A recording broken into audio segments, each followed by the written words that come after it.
Hey, what is going on, guys? This is the SS Ultimate Goku back with another video, and today we need to talk about LA Knight and in my opinion, the peculiar booking that WWE has been doing with LA Knight. Yeah. Um. So everybody knows I'm a big LA Knight fan. I really like what they're doing with LA Knight. I mean, I like what LA Knight. Let me rephrase that. I like what LA Knight is doing for himself because the machine really is not behind him. Um, so LA Knight, um, as we all know, was a guy who literally is someone that a lot of people can get behind. The dude is like 40 years old. He hadn't been on WWE like he's been wrestling since he was 25 years old. Okay, and he's 40. Okay? And he was not in WWE until like 2020 or 2021, I think it was. Okay? And that's a long gap right there. Okay? And LA Knight finally got to WWE. He was in NXT for about a year. And then Vince McMahon was still in control and decided to make him a manager because of his age, which I think is just stupid because Damian Priest, who is the current world champion right now, is literally only a month older than him. Okay. They decide, well, we're going to make him a manager for some stupid mailing model bullshit thing or whatever it was, I remember. And then, of course, as Max Dupree. And that was, of course, that was scrapped when Triple H took over. And they made him LA Knight. So that was one of the good things Triple H did. And I know we have to criticize a lot with Triple H's booking here, but we also need to recognize without Triple H, LA Knight would still be Max Dupree, and most likely Max Dupree wouldn't even be around right now because Vince McMahon probably would have fired him with the Max Dupree character. It was just not going to work. So, Triple H does this. He gives him that shot, and he goes and he kills it. He kills it.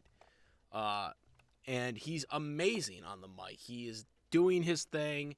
He's doing he's doing everything. And it's great. And you relate to it. It's a lot of people love it. He's massively over. Merchandise, crowd reaction, everything's going good. But then we're starting to get to a roadblock here with LA Knight. And that's because the latest things that they're doing with him are just not up to par with what somebody who is, one of the top selling merchandise sellers and one of the most over guys in WWE right now would be doing. You would think that there would be things for him. And yet there isn't. He had his WrestleMania feud with AJ Styles. It was a good match, don't get me wrong.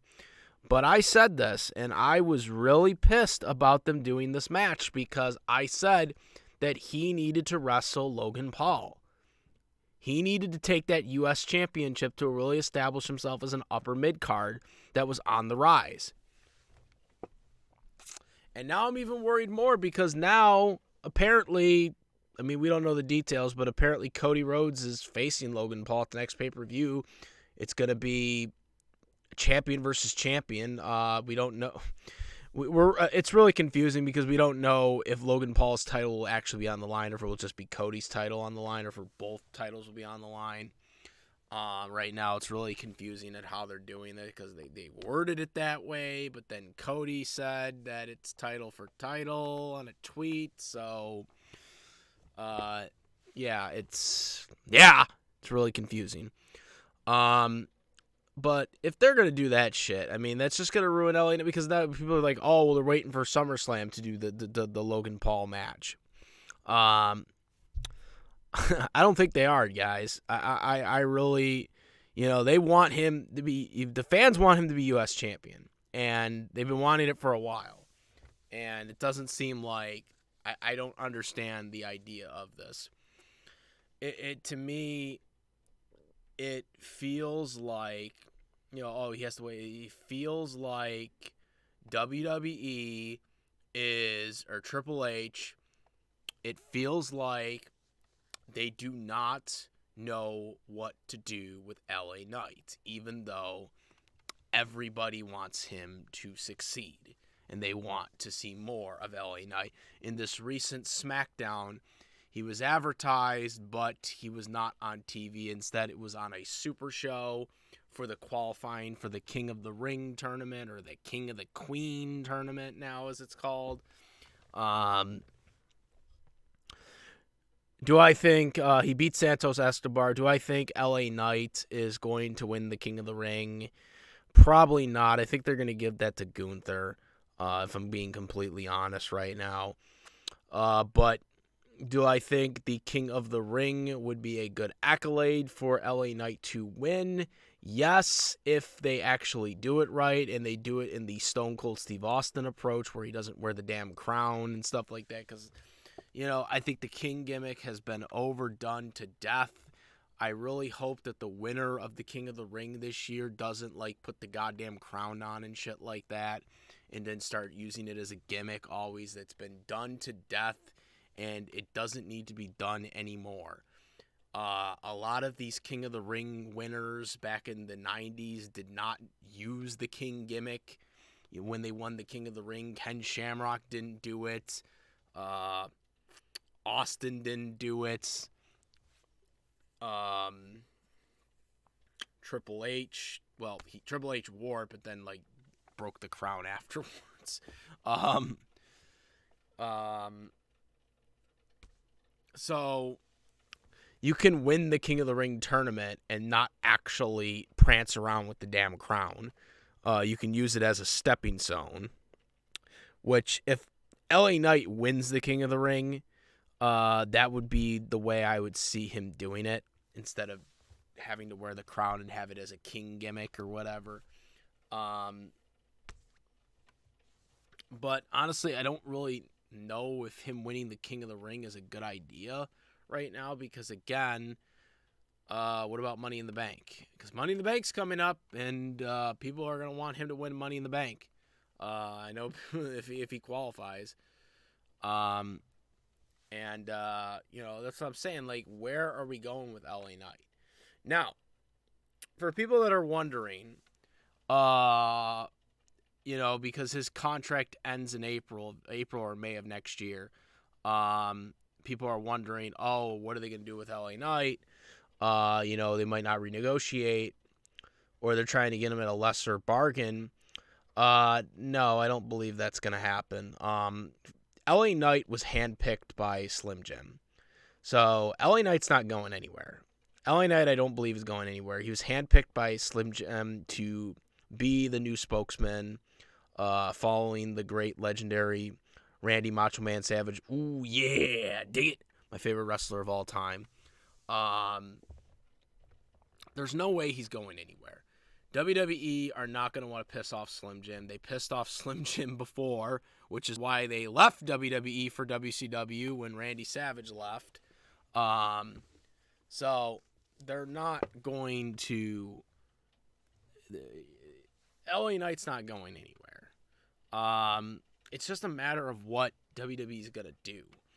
And I see guys that are getting more time when they're not as over as LA Knight, like Jey Uso. Okay, Jey Uso is doing really good with the Yeet thing, but he's not as over as LA Knight. I mean, let's fucking get facts straight. And he gets this mad-ass fucking entrance at Backlash. And not that LA Knight needs a big pop entrance or whatever. But not that he needs that. But when I see guys like Jey Uso get it, and you got your star right here in LA Knight, it gets under my skin. It really pisses me off. I see guys like Solo Sikoa, who lost 32 matches and is getting this monster push as the tribal chief now, apparently. I thought with the Solo Sikoa thing, it was bait for The Rock. Like, he was kind of, baiting everybody until Roman got back, and then it would be revealed that it was The Rock that was now controlling the bloodline, and then it would be like the anti bloodline, which is with The Rock, and then you have the regular bloodline of Roman Reigns and his other guys. That was what I thought they were going for, because Solo Sikoa never said he was the tribal chief until last SmackDown. He never said that he was the tribal chief, and so that was what I thought they were leading into that storyline. But now he actually is lying to Paul Heyman and basically saying that he talked to Roman Reigns, that he's the tribal chief until Roman comes back. So they're doing that story, which I think is stupid, because Solo Sikoa has lost 32 straight matches since beating John Cena until the tag team match that he won at Backlash. All right, 32 matches this motherfucker lost. Okay, and now he's supposed to be considered this credible, tribal chief while Roman Reigns is out. No, dude. Nobody buys that bullshit. Nobody will buy that. Okay? That this guy is like the tribal chief when he hasn't won since last year. Okay? He hasn't had a pinfall since last year. Okay? No. That's not how this shit works. Okay? That is not how this shit works. Okay? All right, so LA Knight didn't work Backlash. I mean, he beat AJ Styles at WrestleMania, which was good, but it would have been better if he won the United States title, like against Logan Paul, like John Cena did at his first WrestleMania. That's what I think should have happened. The whole Randy Orton and KO thing in a triple threat, I thought was a stupid idea, and I thought it was a rush job. It's like, why is Randy Orton in a three-way? You couldn't think of anything better for Randy Orton. Like, it was literally like they threw them together. Like, I mean, yeah, they had the storyline reason why Orton wanted to face him, but it just felt like it wasn't the right way to go about it for WrestleMania. I think there were so many things they could have done with LA Knight for WrestleMania, and it ended up being AJ Styles, which, again, good match, but then a couple weeks later, he loses to AJ Styles on SmackDown. So, and not to mention, they took away his, they took away LA Knight's, thing where he does LA Knight, yeah, and then he goes to the ropes to do the elbow or whatever. They got rid of that. So now he just goes right to the ropes and does it instead. So they're already taking things away from LA Knight. And rumors are this because of The Rock. I don't know why The Rock would be so egotistical to take that away from LA Knight. I don't think that's... I don't know if it was because of The Rock. I just kind of... Again, that's another concern, though, is like they're taking things away. People are cheering for him. He got a massive pop, and yet they're still doing this bullshit where it's like, oh, what about, why aren't you doing this with LA Knight, And yeah, I call it, like I said, this is probably the end after they didn't do what the fans wanted, and that was him to face Logan Paul for the U.S. title. And now we're at a situation where we don't know what they're doing with. I mean, hell, we don't even know what the fuck they're doing with Cody right now. Cody, they're kind of just throwing people together, which again is just mind boggles me right now, because the original plan was for Cody to face Roman at WrestleMania. Rock kind of politicked his way into getting into the main event, which they changed it because of the backlash. But they were just throwing now they're throwing Logan Paul at him. AJ Styles, I think I think that was picked by Cody. I mean, they probably went to Cody and was like, who do you want to face at Backlash? Because we don't really have anything. And he probably was like, AJ Styles. That's what I think happened. But now with Logan Paul, I don't know if Cody picked him or not. Like, it feels like, though, these guys are getting picked by Cody. Like, because they don't know who for him to work with. So they're like, okay, who do you want to work with to defend the title against? Until we get to SummerSlam. Because the rumor is he's going to face The Rock at SummerSlam. Okay, now I know there's some rumors that he's going to face him at WrestleMania 41. My understanding is Rock's working SummerSlam. He's doing the movie right now. He's filming for the I forget what the movie was called, but it's like it's a mixed martial arts movie that they're doing, that he's filming for. It wraps up, I guess, in like July or June or July, and that will give him time to start, prepping for SummerSlam. I don't know what the timeline is for the film production, so I can't say for sure, but that's to my understanding of what they're doing here. And if he's back by SummerSlam, that's gonna be I think that's gonna be the match, because the Rock's in it long term now. Like, no, because he's got two contracts. He's got the board of director contract, which is giving him $30 million a year, but then he's also got a wrestling contract. Because you can't be just the board member. Just because he's a board member doesn't mean he is going to wrestle.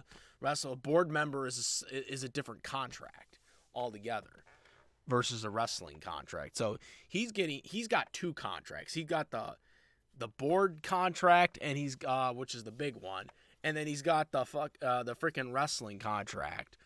So he can work matches, okay?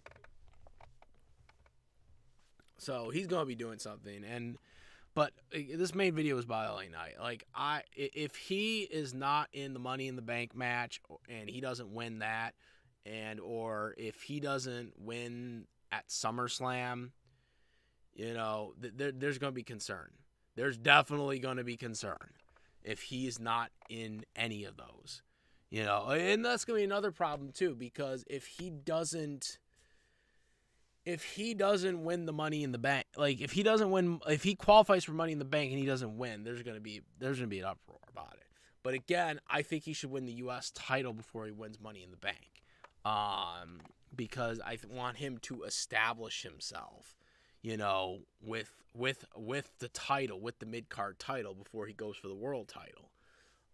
That's how I always believe you could come up, That's how I believe in the old school way of doing it. I think you need to go for the mid-card title and then you go for the world title. LA Knight is obviously massively over, but that's how I always feel like they should go for the mid-card title first before you go for the world title. That's how it should always be. Different now in this day and age, but that's how it's supposed to be. But